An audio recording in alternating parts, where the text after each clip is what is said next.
What's going on, everybody? I'm Michael Vick, and I'm your host for Vick on the Mic. And on today's show, we're talking big injuries around the league in the NFL, and we want to know from you, the fan, which one will keep that team from making the playoffs. Plus, AB's week just got a whole lot worse, why the embattled receiver may be done, and a Jag star wants out of Jacksonville. After asking for the bag during the offseason, it looks like he's now ready to pack his. All that next on Vick on the Mic. Welcome into Full Sail Live. I'm Michael Vick with your 6 o'clock sports update. With the July 15th NFL deadline officially upon us, some players are cashing in record-setting fashion, while others may be left wondering what the future holds. Tuesday, the Browns signed defensive end Myles Garrett to the highest non-quarterback deal in history. The number 1 overall pick in 2017 locks in a 5-year extension worth $125 million. Garrett has 23.5 sacks in his only 2 seasons. The Brinks truck has been very busy in Kansas City after signing Patrick Mahomes to the richest deal in sports history. They've locked up another cornerstone in defensive tackle Chris Jones. Jones signs a 4-year, $85 million deal, avoiding any possible holdout. And of course, so much talk has been on Cowboys quarterback Dak Prescott, and now we're hearing that apparently there was a last-ditch effort to get something done. According to NFL Network's Jane Slater, there was talk about a contract that would have paid Prescott about $34 million a year with $110 million guaranteed. The two sides just ran out of time. All quite interesting when you think about the fact that we've been talking about this for almost 2 years. Sentiment isn't good among Dak's circle, his own brother tweeting this out just after the deadline passed. Tad Prescott tweeting this, quote, "There is a reason I was never a Dallas Cowboys fan growing up or before they drafted Dak after today. Who knows how much longer I'll be cheering for them." Certainly not happy. Here's ESPN's Adam Schefter with the latest reaction. Dak is one of 12 players to play on the franchise tag in the upcoming season. That's the most since the franchise tag started in 1993. Well, too small, can't throw, should just move to wide receiver. Great runner, though. That was the NFL scouting report on Lamar Jackson just 2 years ago. A year later, he set the league on fire, becoming the first NFL player in history to throw for 3,000 yards and rush for 1,000 in the same season. He led Baltimore to a 14-2 record en route to winning the NFL MVP. Now he can add another piece of hardware to his mantle. Earlier today, EA Sports released the annual cover of their wildly popular game, Madden Football. And guess who's just not in the game, but now the face of it?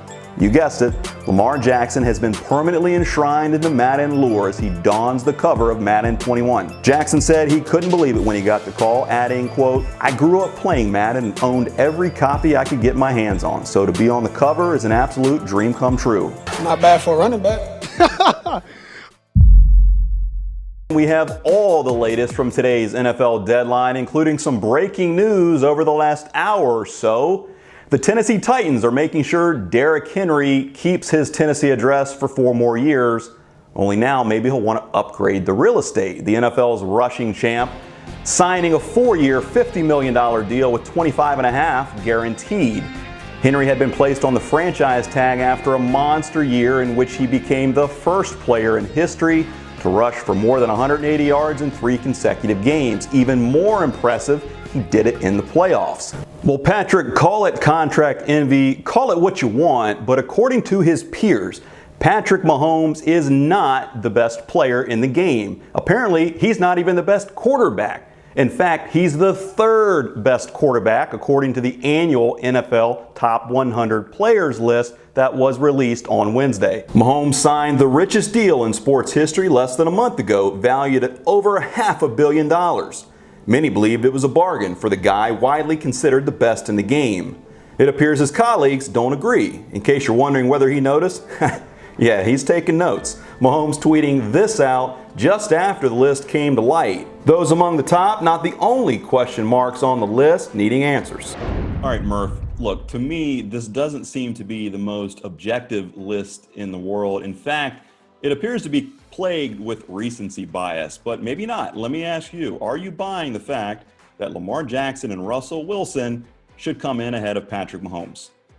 I don't think I am. One of the things that really stood out about that list, you had Aaron Rodgers at 16, Tom Brady at number 14, still riding high on that respect list is all it is. Brady will be 43 tomorrow.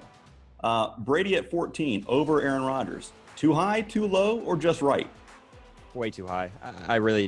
I think he should be 15. Pat, you're a Pats fan. You're a Brady guy. I know. Listen, I'm a homer. I love the Patriots, but we got to keep it real here. Well, with all the pre-draft chatter about teams open for business, it came as a bit of a surprise that there were no trades among the first 12 picks in round one of Thursday's first ever virtual NFL draft. But the biggest surprise of the night is what the Green Bay Packers did, trading up 4 spots to number 26 to draft quarterback Jordan Love. Of course, we all know the story that unfolded 15 years ago. Rodgers, whom many thought might go number 1, was just sitting there at 24 for the Packers. The Packers fans didn't like it, Brett Favre obviously didn't like it, and Rodgers sat for 3 years before eventually becoming the starter. The difference is the Packers traded up to get a quarterback, which isn't going to push Rodgers for the job anytime soon, when they could have drafted key need positions. Rodgers is a year and a half into a 4-year, $134 million contract that he signed back in 2018, which, oh by the way, was the richest deal at the time. The Packers were 13-3 last year under new head coach Matt LaFleur, one win away from a Super Bowl. LaFleur and Rodgers seemed to click when many questioned whether bringing in a young, unproven coach would even work. And instead of drafting Rodgers any help, not even one wide receiver in the entire draft, they drafted his future replacement in the first round. And with that, I'd like to welcome in Joe Buck on the phone. Joe, you're as close to the game as anyone each week. In hindsight, was this a good move by the Green Bay Packers? I don't know. I don't think you can assess, at least from the outside, the Green Bay Packers situation and go, that was the necessary move, unless this guy's just unreal. Well, speaking of futures, last week it seemed likely that Leonard Fournette wouldn't be in Jacksonville after it was reported the Jaguars were looking for trade partners during the draft week. The former 4th overall pick is coming off his best year as a pro, rushing for more than 1,100 yards. He also led the Jaguars in receptions with 76. With the Jaguars in what some are calling a complete character rebuild, Fournette appears to have an expiration date with the team after they declined to pick up his 5th-year option. But GM David Caldwell said just yesterday the team is planning to move forward with Fournette as they head into next year. Character rebuild, salary dump, call it what you want, but as we take a look here, some big names have been offloaded. Star cornerback Jalen Ramsey headlining that group after being traded to the Rams before last season's trade deadline. Most notably, free agent quarterback Nick Foles, he just signed an $88 million deal last offseason. He's gone, traded to the Bears. And the Jags overhaul may not even be done. Coveted defensive end Yannick Ngakoue has also been very vocal about wanting out of Jacksonville, even though he's still under contract. Ramsey, Fournette, and Ngakoue, all with elite talent, all just 25 years old. Well, when we come back, Gronk Beach is headed to Tampa Bay. Does this make the Bucs the clear-cut Super Bowl favorite? Vegas has spoken. Next on Vic on the Mic.